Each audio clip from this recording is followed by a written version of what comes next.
curta duração, né, educação executiva, educação continuada também tem bastante. A parte de TI, vocês têm alguma coisa trabalhando?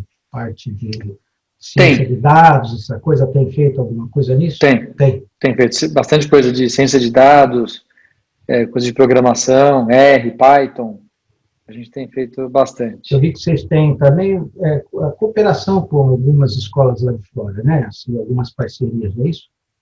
Tem bastante parceria. O número de convênios é bem grande, a gente fez um trabalho desde 2012, né, que foi um trabalho para internacionalizar a escola, fazer parte dos rankings, isso foi muito positivo, né. Hoje a gente tem muitos professores visitantes, né, professores americanos e europeus, tem um quadro interessante. O quadro de vocês, quantos professores vocês têm atualmente? Com vínculo? Hoje tem um pouco mais de 400. Pô, que grande. Tá? E alunos, alunos, quanto é que vocês têm tido anualmente? Presencial, né, pré-pandemia, a gente tem aproximadamente 10 mil alunos por ano. Nossa, esse número flutua um pouco. Então tem um número expressivo aí num público interessante, né? Que tem bem profissionalizante, né, o programa, né? Então, quer dizer, basicamente são pessoas já formadas, não é isso? Já tem uma graduação em alguma coisa, né? A maior parte das pessoas, sim. Algumas pessoas estão fazendo faculdade, acabam vindo fazer um programa complementar com a gente, mas a maior parte são pessoas já formadas, sim. Aí de todos os níveis, né? Tem curso desde conselho de administração, programas para presidentes, para CEOs, né? Até programas para entrar numa empresa, para entrar no mercado financeiro, aí tem várias vertentes. E a sua escola, quantos anos já tem de existência? Eu fundei a escola em 2002. 2002. Então, atingimos a maioridade aí, então com 18 anos. Bom, vamos começar então, deu 5 horas. Boa tarde a todos. Eu queria, então, agradecer inicialmente o professor Securato, que atualmente é o CEO da Sampo Escola de Negócios. O tema de hoje vai ser o que aprendemos sobre aprendizagem, que é um tema muito importante nos dias de hoje, que é uma das coisas que a gente vem sendo questionada realmente sobre o que está acontecendo com essa questão da aprendizagem, e hoje ele vai abordar isso. Então, avisar a vocês que, então, o que ficou acertado com o professor Securato, ele vai, durante a primeira meia hora, fazer uma apresentação, usando slides, né, sobre a temática dele, e na meia hora final a gente vai fazer algumas perguntas, discussões, alguma coisa complementar, e também vocês que estão nos acompanhando no YouTube vão poder também fazer perguntas, a gente vai trazer algum comentário, alguma pergunta pertinente ao que ele estiver falando, vamos trazer para esse ambiente aqui. Então, eu queria, então, já, antes de tudo, já passar diretamente a palavra para o professor Securato, para ele poder dar início à palestra dele. Por favor. Doutor Hélio, primeiro, obrigado pelo convite, é uma honra estar com todos vocês, compartilhando um pouco aqui do que a gente aprendeu com relação à inovação que a gente vem fazendo em educação. É um processo de desbravamento, acho que estão todos tentando fazer coisas novas, né? E a gente teve um trabalho de tentar reunir o que a gente aprendeu para compartilhar com todos, e eu consolidei isso aqui numa apresentação que eu gostaria de compartilhar, e depois as perguntas são muito bem-vindas, né? Tudo que a gente está falando aqui, quando a gente fala de educação, acho que todos nós, educadores, professores, a gente tem uma responsabilidade muito grande, né, de dar um passo para frente em termos de ousadia e tentar fazer coisas novas, né, mas ter certeza da responsabilidade dos resultados que a gente está gerando versus as pessoas que a gente impacta, né, e como a gente forma a nossa sociedade, né. Então, por isso que os comentários são muito importantes, acho que sempre tem um aprendizado, né, toda vez que eu faço uma apresentação, como sempre, alguém faz uma pergunta que você nunca parou para pensar, então prometo que se eu não tiver a resposta, também eu não vou conseguir responder, mas eu acho que o importante é a gente estar sempre questionando, né? Então, tudo que eu estou falando aqui é um trabalho desenvolvido pela Sampo, né, no LIT. LIT é a plataforma que nós lançamos em 2017, né, que nós começamos a operar em março de 2018, então são 2 anos e meio de operação. O Lite é uma plataforma por assinatura, para quem não conhece, né? Uma plataforma como o Netflix, uma plataforma por assinatura, uma subscrição mensal ou anual, onde o aluno tem a oportunidade de aprender livremente, né? Então, vou comentar um pouco sobre as bases disso e qual foi o aprendizado, né? Bom, vamos lá. A primeira questão foi quando a gente começou a pensar em educação disruptiva, e educação disruptiva a disrupção é um termo um pouco vago, né, porque ele acabou virando um sinônimo de uma inovação muito profunda, e a gente tem todo um significado um pouco mais preciso para ele. A ideia central foi começar a olhar a ciência da aprendizagem e começar a entender aonde que a gente poderia, de alguma forma, né, fazer a disrupção. Então, a gente juntou aqui três princípios muito importantes, né? A questão da aprendizagem ao longo da vida, né? O lifelong learning, que não é um conceito novo, ao contrário, ele é um conceito antigo. E a gente acredita num relançamento, né, do lifelong learning.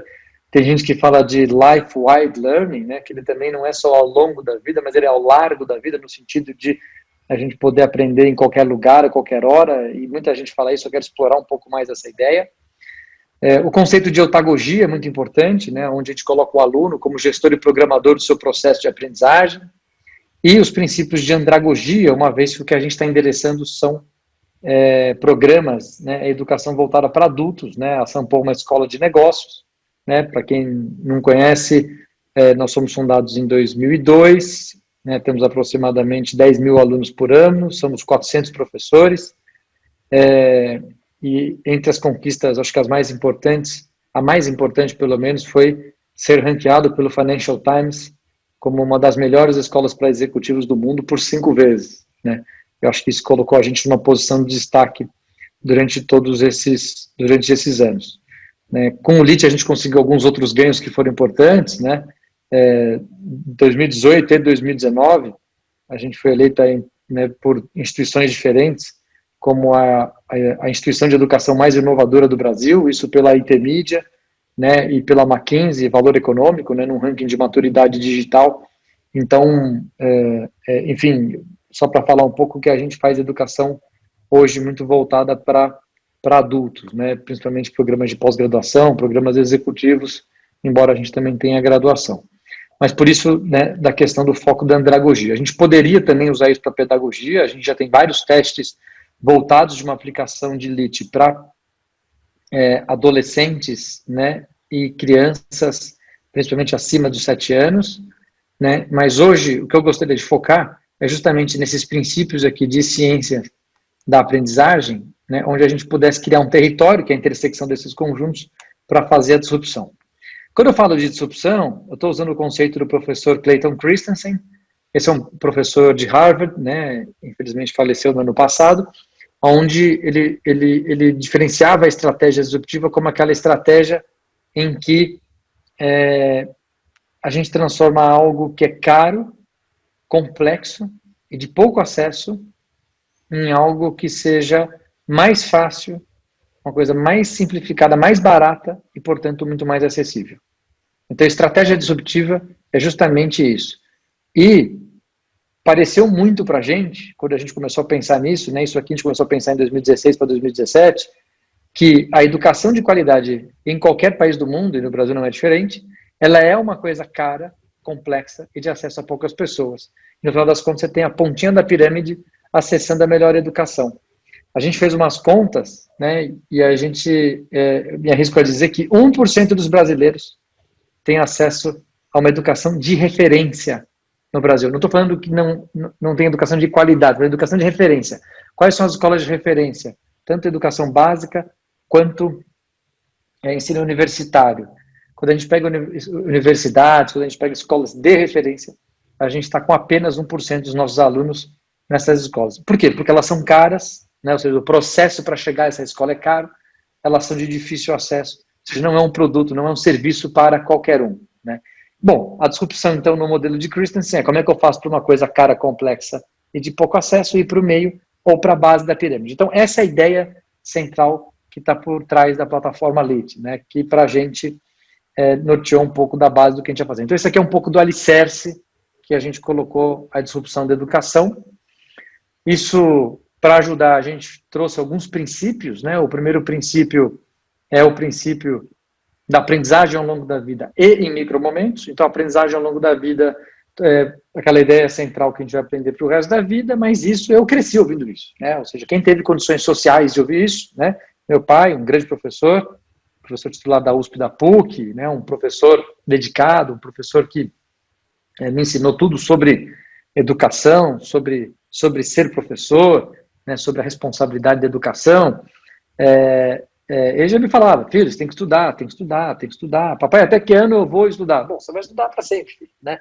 Mas o nosso aprendizado, ele era estático, né? O nosso aprendizado, ele era como se a gente tivesse um modo de aprender que a gente colocasse on e off, né?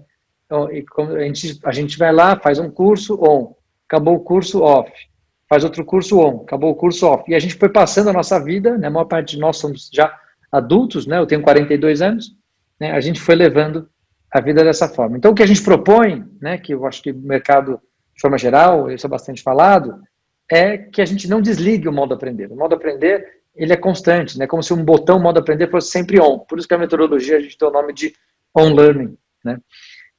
Porque, de fato, o aprendizado ao longo da vida, ele vai existir, mas ele não vai ser mais estático, ele vai ser contínuo, fluido, né? Ele vai fazer parte da nossa vida de uma forma diferente do que foi, né, para a maior parte de nós, a linha de aprendizagem. E é por isso que o aprendizado ao longo da vida, ele combina com micromomentos, porque a gente vai, assim como a gente consome uma série de outros serviços, a gente também vai consumir esses serviços em micromomentos. Outra característica que a gente apostou quando a gente lançou o LEAD, né, em 2017, foi na personalização da aprendizagem.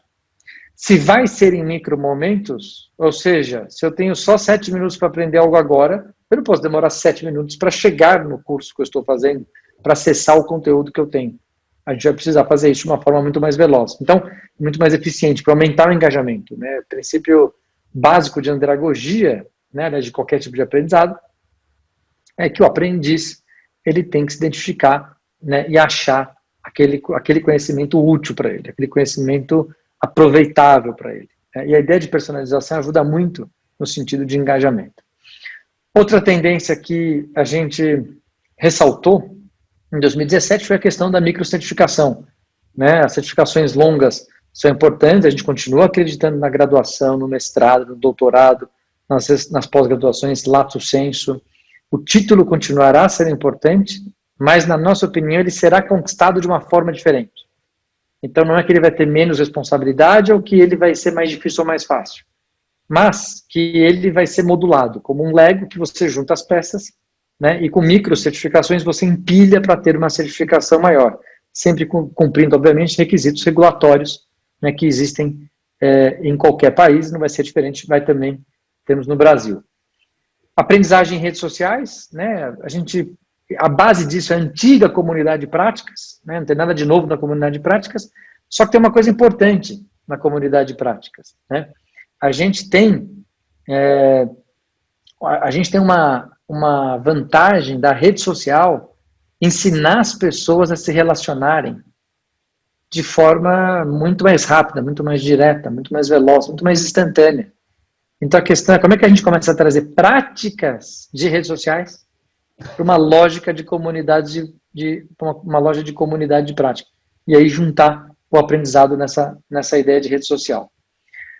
A inteligência artificial como uma nova forma de aprender. Então, a inteligência artificial ela pode ser uma forma de aprendizado, ela pode suprir uma deficiência de oferta de professores em tempo real, 24 horas por dia, 7 dias por semana, que obviamente é algo impossível de se fazer. A gente busca, né, um processo de educação que tenha maior retorno sobre investimento para os alunos, né, a gente colocou a sigla em inglês o ROI, né, Return on Investment para os alunos. Todo mundo sabe que cada centavo colocado em educação é importante, mas mais importante é que a gente consiga trazer mais retorno. E para trazer mais retorno, a gente precisa diminuir o custo da educação e que a educação não é digital, a educação não é presencial, a educação é híbrida. Né? O ensino blended, certamente, na nossa opinião, é o presente. A Sampo já se tornou uma escola híbrida esse é o 4º ano que a Sampo é uma escola híbrida, obviamente, né, sem contar o período de pandemia, que a escola se tornou, obviamente, 100% online.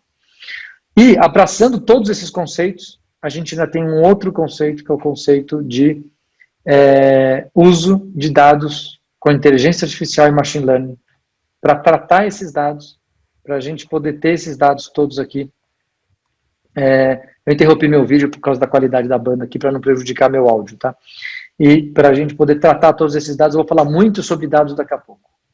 Muito bem. Com base nesses pilares, né, quando a gente propôs tudo isso, a gente propôs isso com esse objetivo, o objetivo, né, traduzindo a disrupção da educação em outras palavras, quando eu quero tornar aquela educação mais acessível para mais gente, né, indo para o meio e para a base da pirâmide, a gente traduziu isso como democratizar globalmente a melhor aprendizagem para o bem da humanidade. Então, esse é o propósito do LIT, esse é o trabalho que a gente vem desenvolvendo, então, né, desde 2017, tentando tornar mais acessível a educação de qualidade.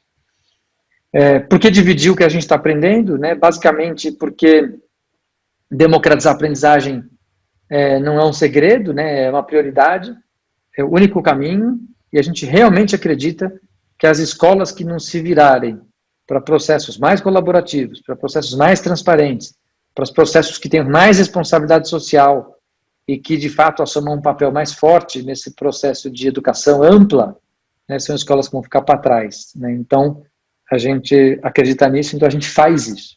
Tá?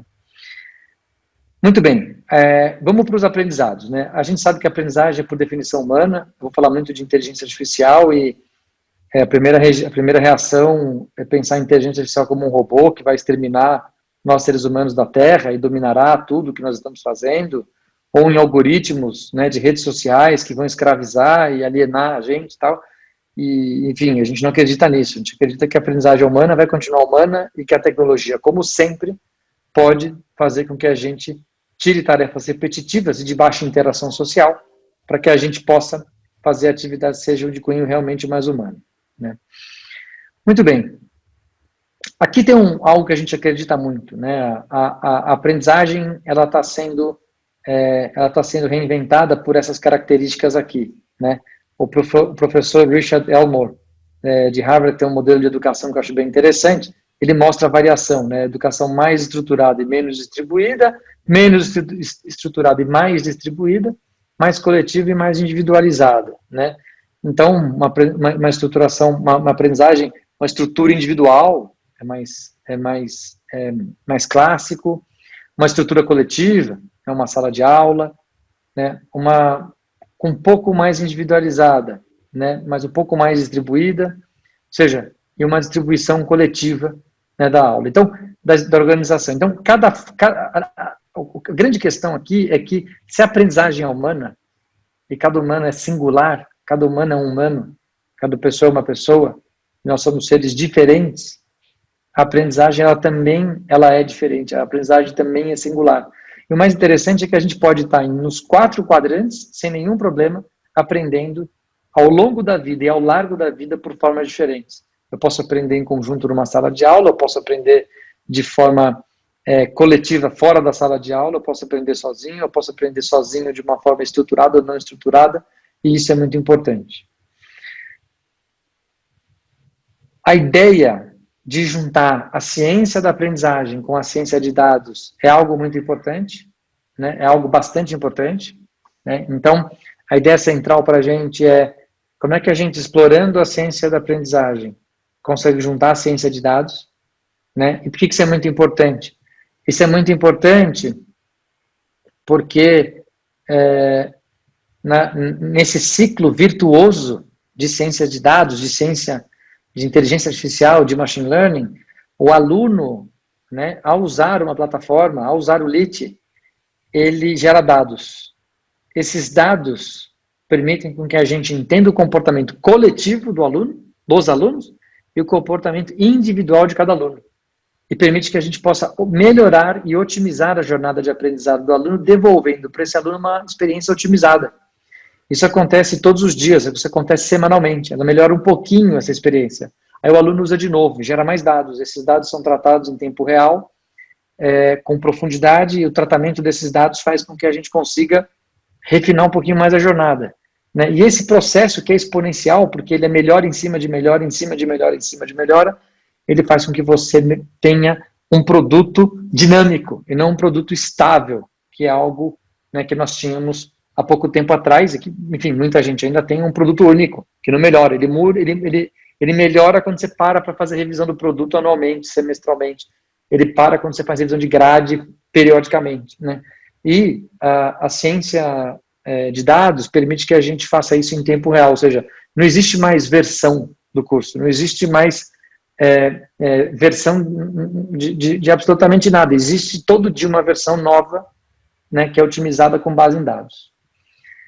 A gente selecionou um pouco do nosso aprendizado por meio dessa incrível jornada, que é a jornada de aprendizado, né, sendo que o primeiro item é como escolher uma jornada, depois, né, a aventura da aprendizagem, a jornada em si, né, depois o feedback e o redesign da jornada, para a gente reiniciar, né, essa jornada. Vamos lá. Falando um pouco sobre o desafio da jornada, esse é um problema, né, clássico, né, um problema, né, o efeito Netflix, né, você ter diversas possibilidades e não ser capaz de fazer uma escolha, né, então essa é a ideia do paradigma da escolha, isso é muito comum, né, de 10 opções, quando a gente escolhe quando a gente escolhe uma, a única certeza que a gente tem é que a gente está deixando 9 coisas para trás, isso é muito angustiante, né, e é muito difícil para o aluno saber o que é bom para ele, mas se ele vai dedicar aquele tempo naquele programa específico e como aquele programa pode ser relevante para ele versus o que ele está deixando para trás. Então, o primeiro ponto para a gente, né, um aprendizado muito importante é como ajudar, como pegar na mão do aluno e ajudar ele a definir a sua jornada. Ele pode seguir a jornada sozinho, ele tem que ser protagonista, né, nesse processo de escolha final, mas a gente tem que colocar opções para ele, né? Isso é muito importante porque tem 2 grandes aspectos que estão sendo questionados com relação a tudo que a gente está falando em educação: o tempo e o espaço.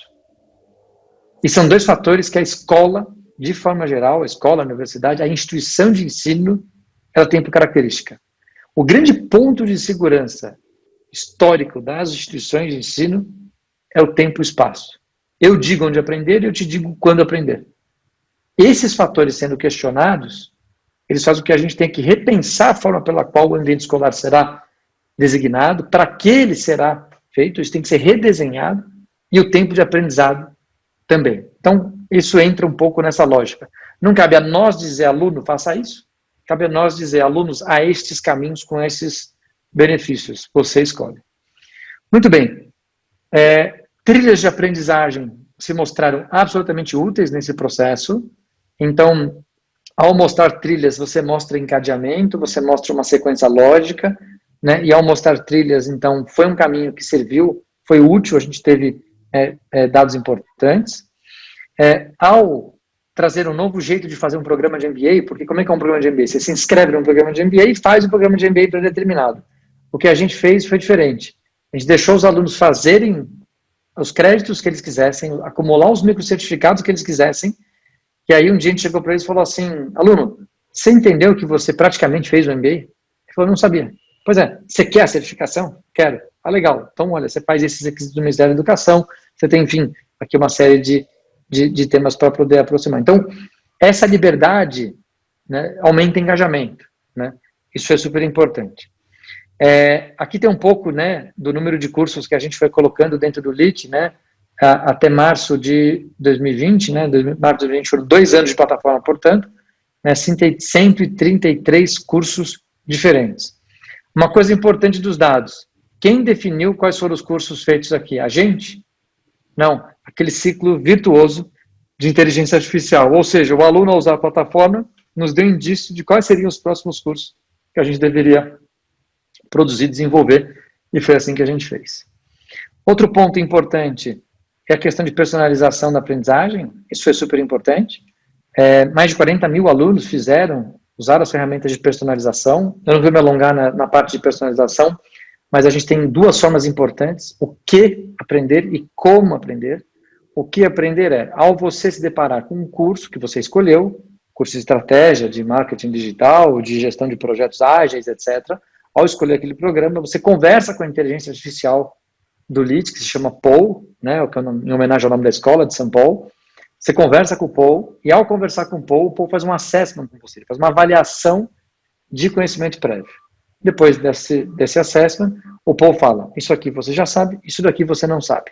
Você fala assim, Securato, isso é um assessment? Qual a novidade disso? Não, a novidade não tem nenhuma novidade. A novidade é a forma de fazer usando o Paul, porque o Paul é uma inteligência artificial e ele não simplesmente faz o assessment, ele faz o assessment e já aprende sobre o aluno uma série de informações que a gente vai depois usar para ajudar esse aluno a aprender outras coisas. Então, é muito mais pela guarda dos dados, pela coleta dos dados, pelo tratamento dos dados, do que pela prova em si, porque o assessment é algo que muitas escolas, obviamente, já fazem há décadas. Tá? Segunda forma de aprendizado é como aprendemos. Nós aprendemos pelos nossos sentidos, né, que são traduzidos em verbos: ler, escrever, ouvir, discutir, assistir. Cada verbo liga e desliga sensores. A grande pergunta é: qual é o seu principal sensor? Então, o que a gente fez foi usar a inteligência artificial para conseguir identificar traços de personalidade do aluno. Com base nesses traços de personalidade do aluno, a gente, primeiro que a gente entrega esses traços de personalidade para o aluno com uma explicação, para ele saber os traços dele, caso ele não saiba disso.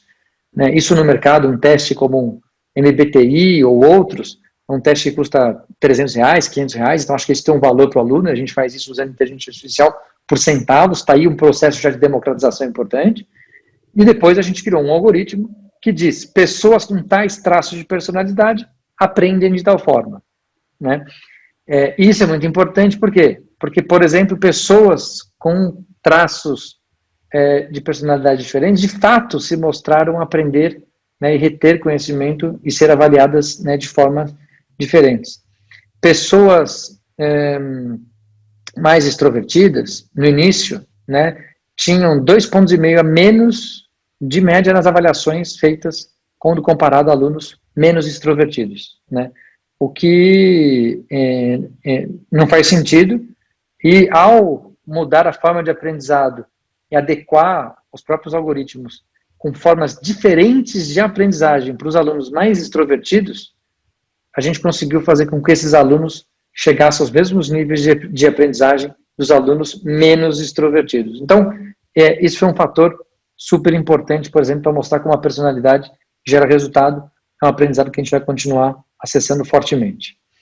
Falando sobre relógio, né, o tempo, um pouco que eu falei, uma característica positiva do histórico da educação, quando a gente deu escala na educação no processo industrial, aliás, os jesuítas fizeram isso desde 1530, já no Brasil, criando ensino seriado com um determinado período para o aprendizado, isso é muito positivo historicamente, mas é lógico que você, ao determinar um período para que tal pessoa aprenda tal coisa, está colocando uma característica não personalizada, né? Está tratando, né, um tratamento de massa. Então, o que a gente tem tentado fazer é tirar o relógio e colocar o domínio, aprendizado pelo domínio. Né? E o aprendizado pelo domínio ele é muito interessante, porque eu quero garantir que você domine e tal tenha. Né? É o aprendizado por competence-based learning, né, que se chama nos Estados Unidos, né, ou seja, o termo em inglês, né, usado fora do Brasil. Esse aprendizado baseado em competência, aprendizado pelo domínio, ele é mais eficiente no sentido de que eu tenho certeza que você domina e não importa quanto tempo você se dedicou. Então, para de cobrar permanência em sala de aula, né, que no nosso caso é virtual, e vamos cobrar domínio sobre determinado tema. Né? Isso é algo bastante interessante que funcionou. A gente fala que a aprendizagem está em todo lugar, né? A gente falou sobre micromomentos. A gente tem uma função dentro do LIT que você escolhe, né? Você clica meus micromomentos, quantos minutos você tem? Você fala 7, 6, 5, 15, quando você quiser, né? Ele já pega, obviamente, os temas de seu interesse, de acordo com a busca, de acordo com os cursos que você faz, de acordo com a sua navegação, de acordo com o seu mapa de calor do seu mouse, e aí ele já fala quais são os cursos, quais são os conteúdos que você poderia aprender naquele tempo que você pré-determinou. Né? A gente teve mais de 1,8 milhões de minutos estudados dessa forma, por essa metodologia, foi super interessante. Falando um pouco sobre o professor, né, o professor é central nesse processo que a gente sempre fez. Nós somos uma instituição fundada por professores, gerida por professores, né, e todo o LIT foi construído por professores. Está aqui um pouco da avaliação que a gente teve, né, dos alunos, 9,1 e 60 professores dos nossos 400 professores da São Paulo participaram do LIT. Né. Falando um pouco sobre ainda micromomentos, né, eu falei dos minutos, né, utilizados, né, aqui uma coisa, eu comentei acho que é o número errado aqui. O ganho mais de 1.800.000 é com personalização, tá? Isso aqui foi minutos economizados com personalização. Minutos feitos em micromomentos está aqui, ó. São 87 milhões de minutos em micromomentos. É muita coisa, né? É muita gente usando a ferramenta micromomentos para aprender. O que mostra que as pessoas, de fato, às vezes elas estão esperando um elevador, elas estão naqueles minutos antes de dormir, elas estão no trânsito, elas estão aguardando um compromisso e elas estavam usando o LIT para aprender alguma coisa, né? E isso gerou mais de 11 milhões, por exemplo, de visualizações de vídeos, né? Foi muito interessante. Metodologias ativas também funciona, ou seja, ao invés de você clicar em algo para aprender, você ser passivo do conhecimento, né? A gente criou, com o lançamento do LIT, o POL, né? O POL foi considerado, né? A gente usa a tecnologia da IBM Watson, o POL foi considerado pela IBM, né? O primeiro assistente, o primeiro tutor, o primeiro professor, entre aspas, né? A gente não considera um professor a gente considera uma atividade insubstituível a nós, seres humanos, mas ele seria o primeiro assistente de aprendizagem, vamos chamar assim, do mundo, usando inteligência artificial IBM Watson, né? E o que a gente fez, fundamentalmente, foi ensinar conteúdos. A gente pegou nossos melhores professores que tinham 30, 40 anos de sala de aula, e o professor explicou, né, o que ele tinha, de fato, para o POL, e as pessoas puderam perguntar para o POL. Então, essa é uma metodologia ativa, ou seja, você parar na frente de uma tela e, sem saber exatamente sobre aquele tema, você ser ativo e, né, o aluno fazer as perguntas. Isso também foi bastante positivo, né? Quando a gente fala aqui sobre resultados, né, 52% dos alunos que a gente entrevistou tiveram evoluções explícitas nas carreiras, né? Isso é muito importante. Isso é importante, né, obviamente, para o adulto, né? E dentro dessa jornada que a gente está falando, eu acho que ficam algumas conclusões importantes, né? Que eu acho que a gente, como escola, tem que tomar cuidado. Primeiro, conteúdos e professores estão em todo lugar. A gente achar que só a gente, escola, produz conteúdo, que só a gente, professor, pode... Professores, né, como uma atividade principal de vida. De fato, somos aqueles que ensinam. Eu acho que a gente tem que estar enganado. Hoje, conteúdo está em todo lugar mesmo. Com qualidade, sem qualidade, com curadoria, sem curadoria. Ou seja, né, conteúdos certos ou conteúdos errados, mas os conteúdos estão em todo lugar. Professores também. Né? Quando você faz um projeto na empresa trabalhando, você está aprendendo. Você tem um professor que pode ser alguém mais sênior que você, que já fez aquele projeto. Então, esse fator da gente começar a questionar o tempo, começar a questionar o espaço, perceber que a produção de conteúdo multiplicou brutalmente e que professores estão em todo lugar, faz a gente apostar muito na personalização. A personalização passa a ser um fator chave para que a gente possa se diferenciar como instituição de ensino, né? O networking, ou seja, a relação entre as pessoas, passa a ser uma nova sala de aula. A sala de aula, de novo, ela não se limita em espaço, ela passa a ser algo muito maior, né? E a aprendizagem, de fato, está em todo lugar. Tá? Eu vou mostrar alguns números bem rápidos, para não estourar muito meu tempo aqui, que já passei um minutinho, mas mostrando rapidamente algumas conquistas, para a gente ir para as perguntas e eu poder aqui desbravar um pouco algumas coisas que sejam mais curiosas para vocês. Em 2 anos, né, o LIT alcançou usuários em 5 continentes, em 90 países. A gente começou a pandemia com 46 países. Hoje a gente tem usuários em 90 países, é uma coisa de fato impressionante. O crescimento, isso é muito positivo, né? Isso, acho que está aqui a prova que o conhecimento está em todo lugar e que a gente não tem mais fronteira para escolas, né? Aqui é um pouco do perfil, né, de quem faz o LIT. A gente tem diversas histórias de sucesso, pessoas no Alasca, pessoas no interiorzão do Brasil, aquele Brasil que dá certo, aquele Brasil que gera, né, que gera riqueza, também se capacitando, também melhorando, né? Aqui tem um pouco da distribuição do perfil dos alunos, aqui tem um pouco do perfil de idade, de gênero, né, bastante equilibrado. Você vê a presença feminina forte, né, mulher no mercado de trabalho crescendo, conquistando. A gente vê a idade, né, a gente tem alunos acima de 60 anos, vários alunos acima de 60 anos. É muito interessante a gente começar a ver pessoas, a gente tem pessoas aposentadas, né, que usam o LIT como uma forma, né, quase de passatempo, né, de uma forma mais criativa, substituindo às vezes a leitura de um livro, algo do tipo. Tem histórias muito interessantes. O LIT virou virou um trabalho super legal. Esse projeto a gente fez junto com o Bradesco, né? A gente fez a primeira série de finanças pessoais do Brasil, né? Foi muito interessante, ela está disponível, ela é gratuita, né? Se você baixar o app na Real, você vai assistir uma série super ponta a ponta, com todos os temas importantes, né? E eu destaco quase 9 mil pessoas viram em Libras, né? Que foi um momento de inclusão muito importante, a gente gostou muito de fazer esse projeto. O LIT virou um benefício, né? Ou seja, hoje você pode dar como benefício para a sua empresa um plano de saúde, academia, né? Um vale alimentação, e você pode também dar o LIT como um benefício, né? Mais uma vez, a escola saindo do papel da escola, né? A gente indo para um formato completamente diferente, né? E, né, o LIT, ele também é social, 100 mil, a gente doou, né? A gente abriu a plataforma gratuitamente no começo da pandemia, em abril e maio, e 100 mil pessoas fizeram qualquer curso absolutamente gratuito, com certificado, sem nenhum tipo de limitação na plataforma. Foi muito importante.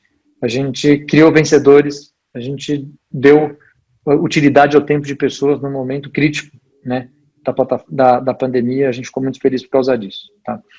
Eu tenho aqui um slide de What's Next que eu vou passar também rápido, mas eu quero mostrar, assim, dar uma noção do que vem pela frente, tá? O que vem pela frente, em termos de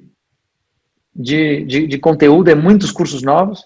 A gente amplia brutalmente, inclusive com cursos em vários idiomas, inglês, francês e espanhol. São os programas que a gente vai começar a fazer. Por quê? Porque são as 4 línguas, junto com o português, né?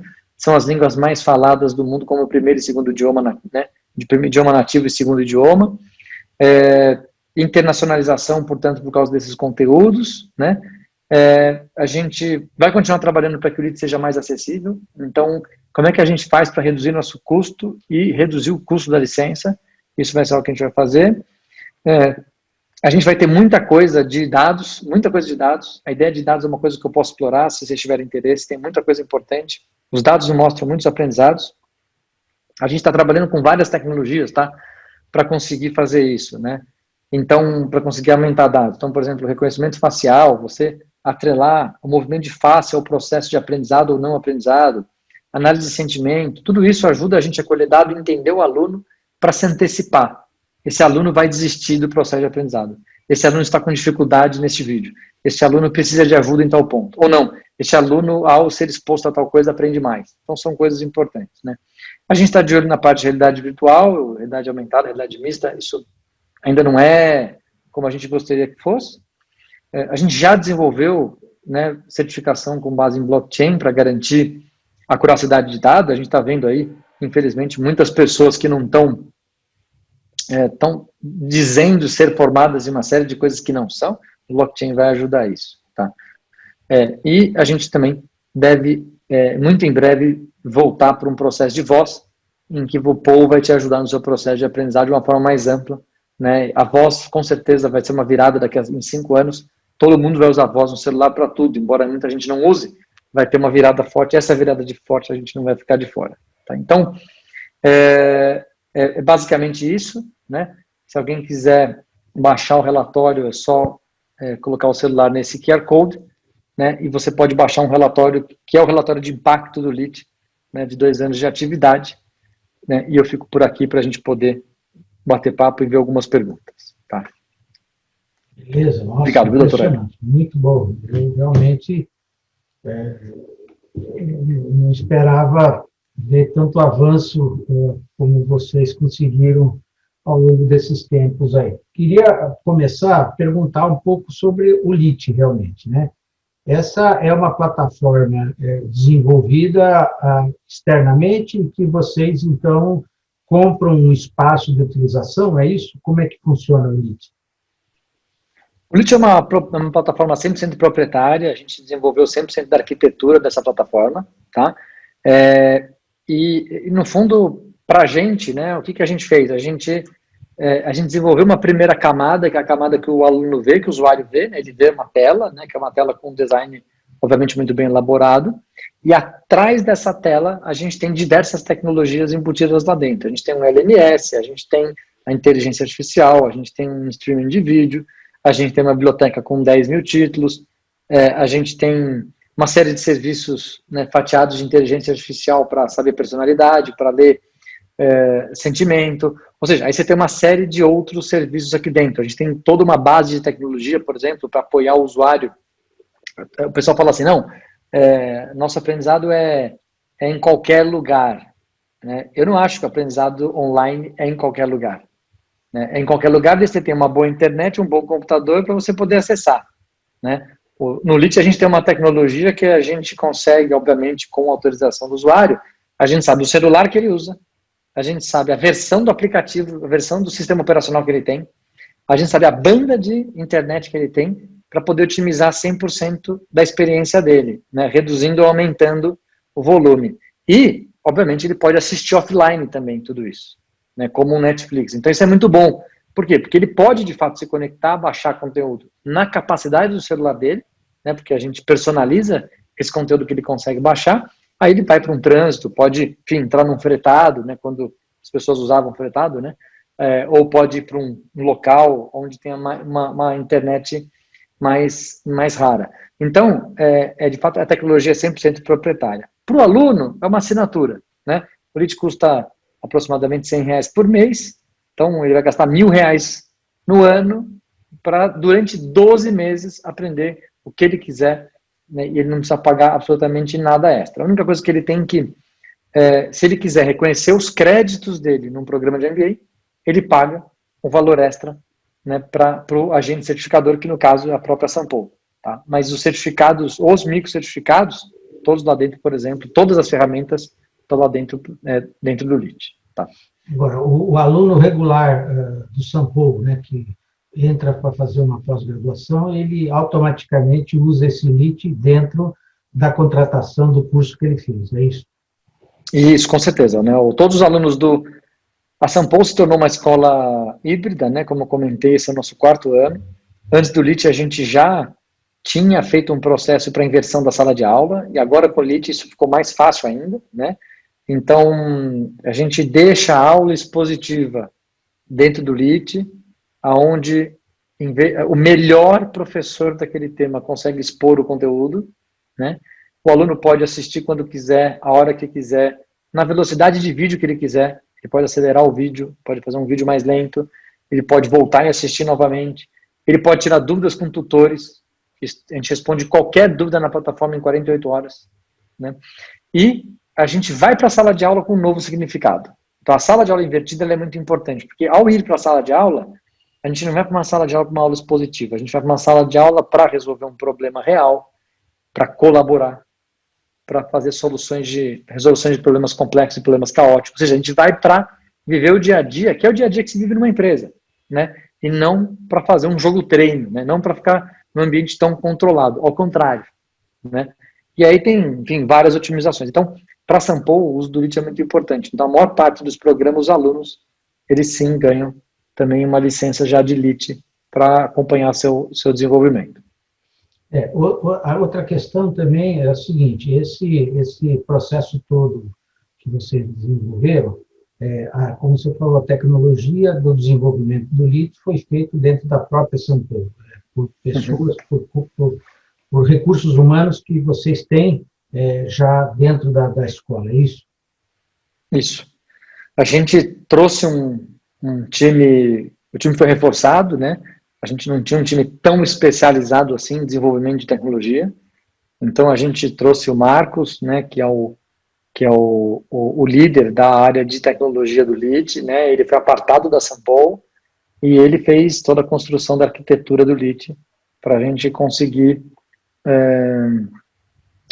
chegar até aqui. E aí teve muito aprendizado, teve um projeto, ele é um projeto bastante complexo, né? Porque ele é um projeto que se você não toma cuidado, ele fica um projeto muito caro, né? E se você não toma cuidado, ele não para em pé e não funciona no final do projeto. Então, foi um projeto desafiador, foi um projeto que foi delicado. Só de tecnologia foram 15 fornecedores, né, para colocar o LIT em pé. Né? Desde uma IBM até uma Cisco, até um Kaltura, que é um streaming de vídeo, foi até um Stefanini, que ajudou a gente bastante na parte de inteligência artificial. Então foi com fornecedores grandes, fornecedores médios, fornecedores pequenos, a maior parte dos fornecedores internacionais, né? e em fornecedores que tinham capacidade também de escalar a solução, porque a gente lança o Lead sem nenhum usuário, só na pandemia, gratuitamente, a gente adicionou 100 mil usuários, né? Então, 100 mil pessoas usando a plataforma, ainda mais na pandemia, todo mundo em casa de forma intensa, né? Também é outro desafio tecnológico. Como é que, com a chegada do 5G, como é que você vê que vai acontecer com todo esse trabalho que vocês têm feito? Vai haver mudanças bruscas ou não? A vantagem do 5G é que a gente vai poder ampliar a tecnologia que a gente dispõe no LIT, né? Então, o 5G, para quem não está muito familiarizado, ele de fato ele é muito mais veloz, né?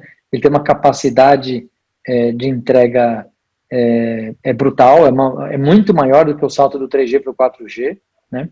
E o 5G, ele, além de fazer com que a gente consiga navegar com muito mais velocidade, né? É muito mais do que instantânea navegação, mesmo tendo vídeos, etc., a gente vai poder fazer o uso de mídias instantâneas, né? E aí fica mais útil, fica mais fácil a gente chegar em realidade virtual e ampliada. Mas a gente está muito mais interessado no holograma do que na realidade virtual e ampliada, porque a realidade virtual e ampliada é legal, vai ajudar a gente, tem muitos setores que ela vai ser bastante útil, mas a gente conseguir, com 5G, colocar o aluno ao lado do outro aluno, né, o professor dentro da casa de cada aluno, é uma mudança significativa, né? Você fazer uma pergunta para o Paul, né? Por exemplo, uma coisa que a gente já tem hoje, né? Você pode fazer, isso não é público, a gente está em teste, né? Mas alguns usuários do LIS estão testando isso, né, de forma proativa. Mas você pergunta assim, Paul, o que é lucro? Né? O Paul te responde o que é lucro, ele sabe, ele já aprendeu o que é lucro. Ele não só te responde o que é lucro, né, porque o Paul é uma rede neural, né, é uma rede neural de conhecimento, eu identifico que o lucro está aqui, eu tento saber se você sabe o que vem antes de lucro, para poder te explicar o que vem depois de lucro. Então, o Paul vai conversando com você, te fazendo perguntas. Você quer saber sobre lucro? Mas você sabia que tem lucro operacional, lucro líquido, lucro bruto? Mas você sabia que o lucro deriva de uma demonstrações financeiras? As demonstrações financeiras têm receita, tal, custo, despesa, para chegar no lucro? Mas sabia que isso deriva de um princípio contábil? Então, o Paul consegue conversar isso. Agora, o Paul também consegue responder a sua pergunta, varrendo todos os vídeos que existem dentro do LIT, recortando e colando e mixando, fazendo uma explicação para você. Né? Então, o 5G faz isso ser instantâneo. Né? Hoje, para a gente fazer isso, tem que carregar um vídeo, 1 minuto de explicação, esse professor acabou, vai entrar o próximo professor, etc. Então, você imagina você poder pegar o seu celular, né, e de fato conseguir ter o holograma do professor explicando na sua frente, às 3 da manhã, né, de quinta-feira. Quer dizer, é sensacional. Né? A gente vai para um outro nível de evolução. Tá? Outra questão é que você comentou, quer dizer, como é que, na verdade, a ciência de dados que você citou, ela está realmente sendo utilizada em todo esse processo da Sampo? Tá. A ciência de dados ela tem 2 poderes importantes. O primeiro é conseguir enxergar coisas que a gente não enxerga, para a gente olhar comportamento agrupado, e o segundo para enxergar coisas que a gente não enxerga para entender comportamento isolado. Quando eu falo de ciência de dados, basicamente o que a gente está fazendo é coletar dados, né? Então você tem que ter capacidade de coletar, você tem que ter capacidade de fazer um grande arquitetura para guarda, né, para guardar esses dados, para depois você poder fazer medições usando estatísticas. Então, a primeira forma de você conseguir usar os dados é usando estatística convencional. Aí você vai sofisticando essa estatística até o ponto, quando você tem uma massa de dados muito volumosa, mas volumosa mesmo, né, você consegue colocar isso na inteligência artificial para que ela trate esses dados. Qual que é a vantagem disso? A vantagem é que quando nós humanos, fazemos um tratamento estatístico, a gente por si já faz uma equação que é viesada, porque ela é viesada na nossa opinião. Eu quero explicar tal comportamento e eu coloco a variável A, B, C, D para explicar o tal comportamento. Então eu faço uma regressão logística, faço uma regressão com dados em painel. Aí você, se imortaliza lá na estatística, na econometria, né? E faz o tratamento do dado. Mas você está colocando a tua opinião. O que a inteligência artificial faz? Ela faz um tratamento de um dado não estruturado, de uma forma absolutamente brutal, muito mais veloz e sem a nossa opinião sobre ela. A inteligência artificial não tem opinião. Ela não vai colocar o que ela considera mais ou menos importante. Então isso é muito interessante, porque ela de fato consegue mostrar para a gente comportamentos agrupados de formas interessantes e comportamentos individuais de forma interessante. Então, isso não tem nem... Você fala assim, entendi, então qual que é o grande insight da inteligência artificial? Não é um grande insight, são vários pequenos insights que você melhora a experiência da plataforma o tempo inteiro, né? Isso significa que o nome do curso alterado pode atrair mais usuários, a posição do curso na tela pode atrair mais usuários. Isso significa que quando você muda a ordem de aprendizado de texto para áudio, para vídeo, para exercício, vídeo, áudio, você faz o aluno aprender melhor. Então, é assim que a gente está usando toda essa base de dados. Então, quando você começa e é muito dado, né? Porque você junta tudo o que o aluno busca num buscador. Todas as perguntas que ele faz para os professores. Você vai juntar todo o comportamento de entrada, de permanência e de trânsito dele dentro da plataforma. Aí você vai ver quantas vezes ele assistiu um vídeo, quantas vezes ele assistiu, quantos minutos ele demorou para ler um texto. Aí você vai entender se ele acertou as questões que estão interligadas a esse sistema. Então é muito legal para você ver a jornada dele inteira, né? E além de juntar os dados para a gente conseguir fazer isso, que são coisas óbvias, né? Você fala, o aluno perguntou o que é lucro. Aí ele assistiu um vídeo do que é lucro. Ele leu um texto do que é lucro, ele fez um teste do que é lucro, né? E ele errou o teste. Legal, mas isso não precisa de inteligência artificial para saber. A pergunta é, o que fez esse aluno acertar ou errar, tirando esse conjunto de informações? Aí a inteligência artificial vai te mostrar, olha, toda vez que esse aluno estudou à noite, né, o volume de acertos dele é bem superior ao volume de quando ele estudou de manhã. Por exemplo, a gente tem aluno que estuda uma vez por mês no LIT, 6 horas seguidas. É um aluno de alta performance. Né? E tem aluno que estuda 2 vezes por dia. É um aluno de alta performance também. Né? E aí a gente vai começando a dizer para o aluno isso. Outra coisa interessante é você falar coisas preditivas. Né? Então, o aluno está acabando um curso, né? Hoje a gente consegue predizer se um aluno vai ou não vai terminar um curso. Né? Quando a gente teve 100 mil alunos gratuitos, né, que a gente cedeu por causa da pandemia, a gente corrigia 5, 7, até 10 mil trabalhos dissertativos durante uma semana. Como é que a gente fazia isso? Usando inteligência artificial, a gente conseguia fazer um trabalho preditivo que alunos com tais comportamentos mostravam que eles iam acabar o curso, terminar aquela jornada de aprendizado em tal data. E aí a gente poderia alocar fila de professores especialistas nos temas de acordo com a predição de qual aluno terminaria o programa. Então, são muitos usos, tá? A ciência de dados, ela é bastante ampla nesse sentido. Agora, a correção desses textos que você falou são correções por humanos, professores, é isso? São correções por humanos. É possível fazer correção usando a inteligência artificial. A gente não faz isso em larga escala. Os trabalhos que a gente tem feito são trabalhos complexos, né? São trabalhos que realmente medem a capacidade do aluno ter o domínio, aquela lógica de aprendizagem pelo domínio. Então, a gente usa professores não são aqueles 400 professores que eu comentei, são professores tutores do LIT, que fazem esse trabalho e fazem por especialidade, né? O professor de marketing, coisa de marketing, o professor de finanças, coisa de finanças, num sistema de... É interessante, né? Porque o aluno aprende em micromomento e o tutor corrige em micromomento também, né? Então o professor entra na plataforma, corrige 2 trabalhos, depois ele entra, corrige 5 trabalhos, depois ele entra, corrige 20 trabalhos, mas são professores humanos que trabalham, fazem isso.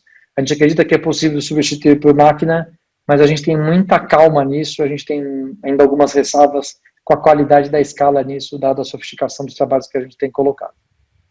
Inclusive, eu, nessa entrevista com Francisco Soares, né, que foi presidente do INEP, ele até comentou que uma das coisas que ele achava que devia fazer é que a correção das redações, que é do Enem, que a gente precisaria avançar, né, para poder, talvez, ter esse tipo de talvez correção via inteligência artificial. Isso, aparentemente, vai ser possível num dia, né? Isso vai ser possível. Eu gosto da ideia. Eu gosto muito de uma ideia de combinar correções. Né? Você tem a vantagem da inteligência artificial é você ter uma correção isenta e mais padronizada. Se ela é boa ou ruim, é discutível, né? Mas ela é bem padronizada. E a correção dos humanos, ela obviamente, ela tenta seguir padrões pré-estabelecidos, mas ela tem uma certa variação, né? Principalmente numa correção de larga escala, como uma correção de redação do Enem. Agora, uma correção combinada pode ser algo muito interessante, né? Onde você, de fato, consegue talvez atribuir uma nota melhor, né? E você tem mais volume para treinar a máquina. A máquina bem treinada, ela depende de volume, é possível, né? Fatalmente a gente faria uma correção combinada durante 1 ano, 2 anos, 3 anos, até a gente ter conforto, né, para fazer um backtest, né? Ou seja, a gente corrige humanos, corrige a máquina, né? E depois a gente compara para entender se os resultados são positivos. Vai mais 1 ano, ver se é positivo. É positivo? Tá bom. Deixa a máquina, vamos deixar os professores eventualmente usando o seu tempo para fazer algo ainda mais produtivo, né? Embora eu acredite que a correção seja um grande aprendizado para o professor também, né? Bom, você até citou que a Sampo foi aí, recebeu um prêmio aí como uma das melhores, né, dentro desse foco que vocês, que é na parte de negócios, né?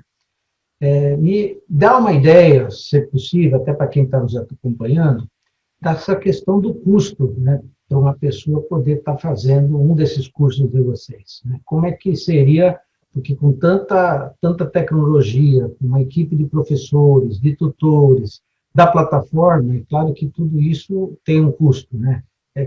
Como que é mais ou menos essa questão desse valor? Por essa é uma excelente pergunta.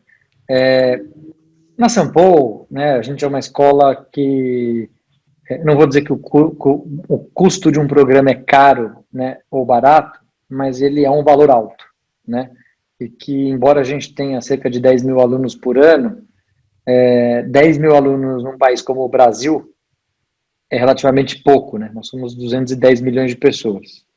Então, a gente, fazendo um estudo de impacto da Sampo, percebeu que de 10 mil em 10 mil é bacana, mas não muda o jogo, né? Então, para mudar o jogo, a lógica era, a gente pode pegar todas essas tecnologias e deixar a educação ainda mais sofisticada para esses 10 mil, e a gente vai continuar não sendo um fator de mudança de jogo para o país em termos de amplitude de educação, ou a gente pode ir para um princípio de nova economia e fazer com que a escala pague essa conta. Então, foi isso que a gente tentou fazer. Tá? Quando a gente fala que a escala paga a conta, né, o LIT ele não vai ter 10 mil alunos. Com 10 mil alunos a conta não é paga. Ele precisa ter centenas de milhares de alunos. Com centenas de milhares de alunos pagando um valor mais baixo, essa conta para em pé. Então, eu estou falando de um valor aproximado porque os valores variam um pouco. Por exemplo, quando uma empresa compra, né, muitos volumes de assinatura, o volume é menor. Quando a gente faz, por exemplo, naquele sistema de benefícios, a empresa paga um valor baixo para que seu colaborador tenha uma tabela de preços com desconto. Aí o valor fica mais baixo. Um aluno que entra e compra um plano mensal, paga um pouquinho mais caro. Se ele comprar um plano anual, ele paga mais barato. Tá? Te dando em valores, para você ter uma ideia, né, uma licença mensal, né, ela vai sair, o preço de tabela, tá, é R$ 159 por mês. Eu quero assinar um mês, R$ 159. O que eu posso aprender? O que você quiser. Se você quiser passar o dia aprendendo, você consegue passar um dia aprendendo. A gente tem alunos que fizeram um MBA inteiro agora na pandemia em 4 meses. Porque ele estava desempregado e estava, né, à disposição em casa e passou o dia inteiro, né, estudando, se dedicando e conseguiu cumprir os créditos para um MBA. Em 4 meses. 4 meses, estou falando que ele gastou aí aproximadamente R$ 600 se ele pagou o preço cheio. Se ele pegou alguma promoção, vamos imaginar que ele comprou um plano anual, ele pagou R$ 1.000 num ano de LIT. R$ 1.000 para ele fazer 12 meses de LIT, a gente considera um valor bem democrático. Pode ser menor? Pode, estamos lutando para ser menor. Espero que seja menor o quanto antes. Então. A Sampo, ela tem pesquisa no sentido assim, você diz que tem pós-graduação, você tem alunos de mestrado, doutorado, existe isso dentro do arcabouço da Sampo? Não, a gente não tem estrito senso na escola. A gente tem muitos professores, né, a maior parte dos nossos professores, bom, a gente tem 70% dos professores doutores, né? Então, eles passaram pela jornada do mestrado e do doutorado, né? Então, a gente estimula a produção, né? A maior parte da produção acadêmica normalmente vai para a instituição de titulação, né? Então, enfim, seja onde esses professores estão fazendo a titulação deles, né, a gente não tem pesquisa acadêmica. Nossas pesquisas, elas são sempre mais de cunho pragmático, de cunho prático, aplicado, tá? A gente gosta muito da academia. Acho que o nosso grande papel da Escola de Negócios é conhecer e estudar, né, o estado da arte do conhecimento na academia, ir até a organização, entender a problemática, entender o desafio e juntar essas duas coisas. Esse é o grande papel da Escola de Negócios. Então, a gente tem que ser técnico o suficiente para entender, né, o estado da arte dos nossos colegas pesquisadores universitários, né, que estão nos grandes centros de pesquisa no Brasil e no mundo, né, e também a problemática da empresa, para a gente conseguir juntar esses mundos. Porque a empresa não vai na academia, e nem sempre a academia vai até a empresa. Tá? Então, esse é um pouco do nosso papel. Por isso que a gente não tem pesquisas acadêmicas. Tá? E outra questão, assim, do retorno que vocês têm atualmente das inscrições dos alunos e tal, quanto é de pessoa física e quanto é de pessoa jurídica? Ah, legal. Hoje, a gente tem 70%, estou arredondando aqui o número, de pessoa física e 30% de pessoa jurídica. Então, ainda, pessoa física é o grande comprador, né? Ou seja, as pessoas tomaram a decisão sozinhas de assinar o LEAD como uma alternativa de desenvolvimento. E a questão também da Sampo com parcerias, vamos dizer assim, para tentar, eventualmente, resolver problemas de negócios de empresas. Isso, vocês têm uma abertura para isso ou não? A gente tem,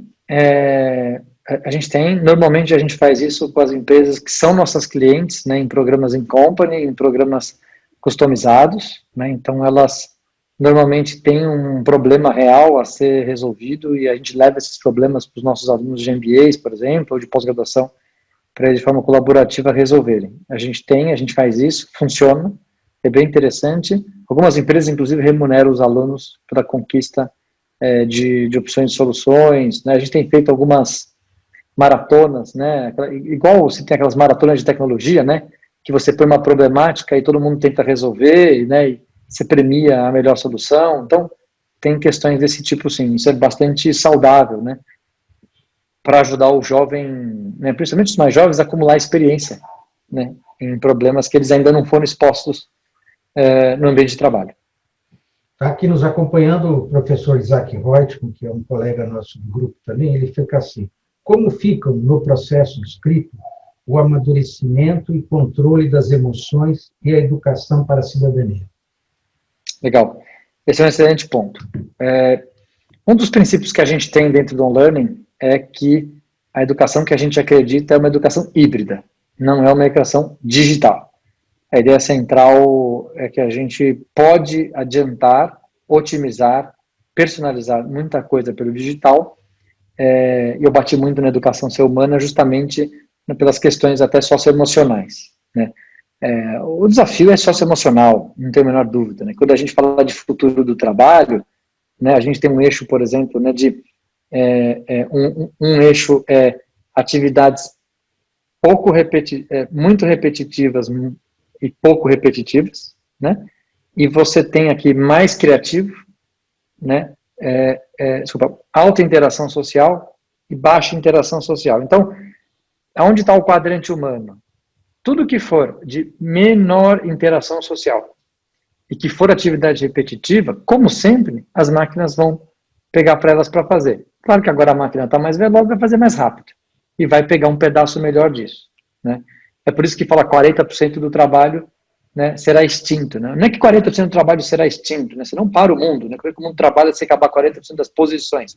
Não, é porque do que eu faço, né, de 100% do que eu faço, tem um pedaço aqui que está a máquina fazendo e eu vou ter que fazer outra coisa, né? Então, a gente passa um pouquinho para a máquina, dá um bastão para ela e pega outro, né? Só que esse outro bastão, ele está ligado à criatividade e ele está ligado à interação social. Então, quando a gente fala, né, dos temas que o professor bem levantou e coloca a questão de cidadania, a gente coloca aqui a questão de responsabilidade social, até num termo mais amplo, a gente coloca a ESG, por exemplo, né, ambiental, social e governança. Quando a gente vai para um espectro um pouco mais amplo, tem muita coisa positiva que a gente pode explicar em aulas expositivas, né? Mas a vivência disso, eu acredito que ela nasce muito da colaboração, A colaboração a gente vai ter que fazer junto. É possível fazer colaboração à distância, como a gente está fazendo? É possível, claro que é possível. Né? Mas ainda está difícil de enxergar que vai ser só assim. Eu continuo acreditando que, por mais que a pandemia tenha dado força para o digital, né, o aprendizado híbrido, na minha opinião, ainda continua a melhor alternativa. Então, eu gostaria de avançar muito em temas de cidadania, temas sociais, usando o melhor da tecnologia, né, mas ainda levando as pessoas para discussões mais produtivas, né, e que elas pudessem, de fato, resolver problemas reais em sala de aula, né, e não usar o seu tempo para usar o melhor do conhecimento do professor, né, tentar exaurir o conhecimento do professor. Isso seria muito positivo. Para fazer uma pergunta final, para a gente concluir, que a gente até já passou uns 5 minutos, queria só colocar o seguinte. A nossa educação básica pública, né, você, mais do que ninguém, deve saber da situação precaríssima que está. Você acredita que essa ferramenta toda, que é o LIT, né, ela poderia, num certo momento, de alguma forma, ser aplicada nesse contexto dos alunos da escola pública? Porque, como você falou, né, toda essa operação do LIT depende de você ter uma banda, você ter um equipamento, seja um celular, seja um computador, né? Como que você vê que isso poderia eventualmente avançar, né? Porque a vantagem de tudo isso é, como você falou, né? Você já estão em vários países, né, com a plataforma em funcionamento, né? E no Brasil isso poderia ser para todos os estados, né, para o norte, nordeste e tudo mais. Vocês têm alguma proposta para eventualmente levar o LIT para apoiar a educação básica pública? Eu sou muito otimista com relação a esse tema, doutor Hélio. Eu acho que minha resposta é sim, tá? Eu acho que pode ser usado. Eu vejo assim, eu vejo a educação pública como uma oportunidade gigante na mão, né? Eu faço uma comparação, é meio boba, mas acho que é uma comparação didática, né? Quando você olha o sistema de pagamento chinês e olha a educação pública, eu vejo uma possibilidade gigante, né?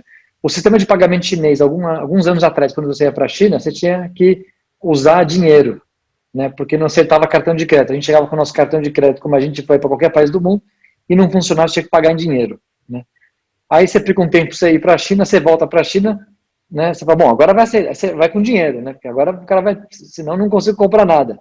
Aí ele não aceita o dinheiro, não aceita o seu cartão, e ele só aceita o seu celular num meio de pagamento digital que a gente não conhecia até então, né? O que aconteceu? Eles pularam o plástico. Eles saíram de uma coisa mais convencional e já atrasada, que era o papel moeda, e foram direto para o pagamento digital, que até o Brasil, como um país avançado em meio de pagamento, não tem ainda na sua plenitude. Então, eu acho que a educação pública tem a vantagem de poder se redesenhar e, ao se redesenhar, ir para a ponta, né? Muita gente pergunta, pô, mas a gente precisa de banda, a gente precisa de equipamento. Eu, particularmente, não acho que o Brasil tem um problema de dinheiro, né? Quando eu olho 310 bilhões de reais dados em subsídios no nosso orçamento público, que é um orçamento de 2 trilhões de reais, eu acho que esse é 3 vezes do orçamento do Ministério da Educação, por exemplo, né? Quando eu vejo, né, que o Brasil economizou esse ano 150 bilhões de juros sobre dívida só por causa da taxa de juros, pô, isso é mais que o orçamento, né, de educação que a gente tem no MEC, né, orçamento federal. Então, não é um problema de orçamento, né? A internet ela vai ficar cada vez mais barata. A gente está indo para um processo de universalização da internet. Mas para um país que não tem nem saneamento, né, a gente levar um cabo de internet, você tem sempre um dilema. O que eu faço primeiro? Eu passo um cano ou eu passo um cabo? Né? Então, eu acho que dos nossos 45, 50 milhões de alunos do ensino básico, por que a gente não começa com os nossos 2 milhões e 200 professores, né, usando plataformas digitais para serem valorizados, capacitados, né, para eles continuarem seu processo de desenvolvimento, para que o professor é o é o eixo de mudança, né, em qualquer sala de aula, né? O professor muda um grupo, que muda a sala de aula, que muda o andar, que muda a escola, né? Então, pode ser um começo. Então, eu sou extremamente otimista. Eu acho que a gente, por mais que seja um tema complexo, tem tem discussões fervorosas contra o uso de tecnologia, principalmente com relação a crianças, né? Que eu acho que são absolutamente válidas, mas a gente tem mais smartphones que habitantes. Não é possível que a gente não possa se valer disso, né, para educar não só as crianças, mas os adultos do Brasil. Então, eu sou muito otimista nesse tema, sim, embora eu não tenha uma resposta final de como fazer isso de forma integral, né, eu estou absolutamente aberto para contribuir com quem quiser discutir esse tema. Inclusive, quando eu fiz o webinar com o Christoph Work, ele citou uma situação interessante, que ele foi fazer uma visita, acho que foi na Suécia, um desses países, para um evento e conhecer escolas modelos desse país, né? E aí fez a visita e falou, olha, eu gostaria de estar visitando um lugar aqui que fica a 30 quilômetros, né? Aí o cara que estava assessorando falou assim, olha, infelizmente não dá para ir para lá porque as estradas nossas são muito ruins, entendeu? E essa viagem vai ser. E, pô, mas como? Vocês são tão boa educação e não tem boa estrada? A gente escolheu uma prioridade, primeiro educação e agora vamos fazer as estradas, entendeu? O que você comentou também agora aí, quer dizer, é questão de priorizar, quer dizer, o saneamento é importante também, mas a questão é que não dá para fazer, como você falou, tudo de uma vez, e mesmo países desenvolvidos, também, como foi o caso da Coreia e outros países, falar o seguinte, nós vamos, ciência, tecnologia e educação, nós vamos focar aqui, tem outras prioridades, sim, mas vamos primeiro ter esse tipo de estrutura pronta para você ter mão de obra qualificada, você ter uma série de coisas que vão na sequência. Né? Então, é o que você falou, eu também acho que, mas olha, queria parabenizar, eu realmente não conhecia a escola, né? E toda essa evolução que ela desenvolveu ao longo desse tempo, e realmente a gente fica muito feliz de que a gente consegue, no Brasil, né, com recursos humanos aqui mesmo, como você colocou, porque a equipe que você... Ontem até eu assisti também um pedacinho da estrutura do Nubank, né, que é uma outra estrutura. Agora vamos ter o Pix, né, que agora provavelmente vai acontecer. Então, assim, eu acho que é o que você disse, né? A gente tem mais smartphones que a própria população brasileira. Então, eu acho que esse é o caminho, né? Quer dizer, a gente tem um meio de contatar essa pessoa, por mais humilde que seja, a gente tem. A questão é, como você falou, priorizar e investir para que esses conteúdos cheguem para essas pessoas. Né? Então, eu queria mais uma vez agradecer aqui também as pessoas que nos acompanharam aqui no YouTube, né? E passar a palavra para você, para as suas considerações finais, para a gente encerrar, por favor. Não, doutora, eu que agradeço a todos vocês pelo convite, pela generosidade, né, de abrir esse espaço para compartilhar um pouco o que a gente aprendeu, o que a gente está fazendo. Obrigado às perguntas, as perguntas foram excepcionais, né, de grande reflexão, e estou aberto para a gente continuar aqui discutindo sempre que possível. Acho que o trabalho que vocês estão fazendo é sensacional e é isso que o Brasil precisa, né? Precisa discutir para conseguir nortear ações de todos os envolvidos na área de educação. Então, obrigado pelo convite, né, e boa tarde a todos. Então, a todos vocês também eu agradeço, aos que estão no canal do YouTube, dizer que na quinta-feira, essa semana vai ser uma semana bem pesada para a gente, mas quinta-feira a gente volta novamente, né, com mais uma dessas séries aqui. Muito obrigado, boa noite a todos e até a próxima. Um abração, Securato, até a próxima. Um abraço.